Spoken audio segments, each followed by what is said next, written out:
नमस्कार दोस्तों, मैं हूँ रविशंकर मिश्रा। मेरा JSM एजुकेशन एंड मोटिवेशन में आपका स्वागत है। आज हम सीखेंगे पदबंध। तो चलिए दोस्तों शुरू करते हैं।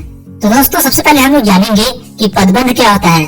दरअसल पदबंध शब्द दो शब्दों के संयोग से बना है, पद जोड़ बंध। पदबंध को जानने से पहले पद शब्द को जानना बहुत जरूरी है। स्वतंत्र और सार्थक ध्वनि समूह को शब्द कहते हैं। जैसे फूल, किसी शब्द का जब किसी वाक्य में प्रयोग होता है तो वह पद बन जाता है। जैसे फूल बहुत सुंदर है, यहाँ पर फूल शब्द न रहकर पद बन गया है। तो दोस्तों अब हम लोग जानेंगे पदबंध की परिभाषा के बारे में। जब दो या दो से अधिक पद मिलकर एक ही शाब्दिक इकाई का काम करते हैं तो ऐसे पद समूह को पदबंध कहते हैं। जैसे यह लड़का अत्यंत विनम्र और मेहनती है। इस वाक्य में अत्यंत विनम्र और मेहनती में 4 पद है, लेकिन वे मिलकर एक ही पद का काम कर रहे हैं, मतलब विशेषण का काम कर रहे हैं।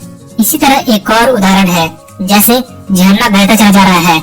इस वाक्य में बहता चला जा रहा है में 5 पद है, लेकिन वे मिलकर एक ही पद का काम कर रहे हैं, मतलब क्रिया का काम कर रहे हैं।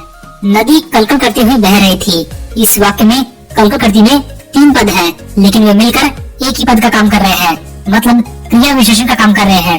तो दोस्तों अब हम जानेंगे पदबंध के भेद के बारे में। पदबंध के 5 भेद होते हैं, जिनमें पहला है संज्ञा पदबंध, दूसरा है सर्वनाम पदबंध, तीसरा है विशेषण पदबंध, चौथा है क्रिया पदबंध और 5वां है क्रिया विशेषण पदबंध।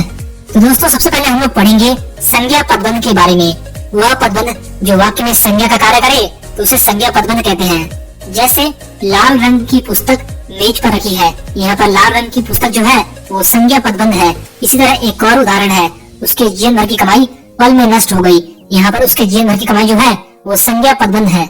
अब दोस्तों हम लोग पढ़ेंगे सर्वनाम पदबंध के बारे में। वह पदबंध जो वाक्य में सर्वनाम पदों का काम करता है तो उसे सर्वनाम पदबंध कहते हैं।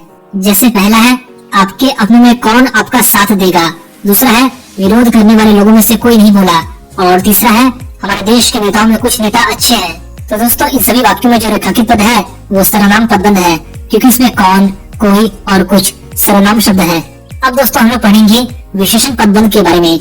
वह पदबंध जो संज्ञा या सर्वनाम की विशेषता बताते हुए विशेषण का कार्य करे तो उसे विशेषण पदबंध कहते हैं। जैसे पहला है गर्मी में सफेद खादी कपड़े पहनना आरामदायक होता है। इसी तरह एक और उदाहरण है, नीम की घनी छांव में व्यक्ति आनंद का अनुभव कर रहा है। तो दोस्तों इन दोनों वाक्यों में जो रेखांकित पद है वो विशेषण पदबंध है, क्योंकि ये शब्द संज्ञा या सर्वनाम की विशेषता बताते हुए विशेषण का कार्य कर रहे हैं। अब दोस्तों हम लोग पढ़ेंगे क्रिया पदबंध के बारे में। वह पदबंध जो कई सारे क्रिया पदों से मिलकर बनता है तो उसे क्रिया पदबंध कहते हैं। जैसे पहला है बच्चे मैदान में क्रिकेट खेल रहे हैं, दूसरा है गायक गाना गा रहा है, और तीसरा है नानी हमें नई नई कहानियां सुनाती रहती है। दोस्तों इन सभी वाक्यों में जो रेखांकित पद है वो क्रिया पदबंध है, क्योंकि ये शब्द वाक्य में क्रिया का कार्य कर रहे हैं। अब दोस्तों हम लोग पढ़ेंगे क्रिया विशेषण पदबंध के बारे में। जब किसी भी वाक्य में क्रिया विशेषण का कार्य करने वाले पदबंध हो तो उसे क्रिया विशेषण पदबंध कहते हैं। जैसे पहला है खिलाड़ी मैदान की तरफ गए हैं, दूसरा है आज ट्रेन बहुत जल्दी आ गई, और तीसरा है मैं इस महीने के अंत तक आ जाऊंगा। तो दोस्तों इन सभी वाक्यों में जो रेखांकित पद है वो क्रिया विशेषण पदबंध है, क्योंकि ये शब्द क्रिया की विशेषता बता रहे हैं। तो दोस्तों इस वीडियो को लाइक और शेयर करके आप हमारा आत्मविश्वास बढ़ा सकते हैं, और हमारे चैनल पर पहली बार आए हैं तो चैनल को सब्सक्राइब जरूर करें। धन्यवाद।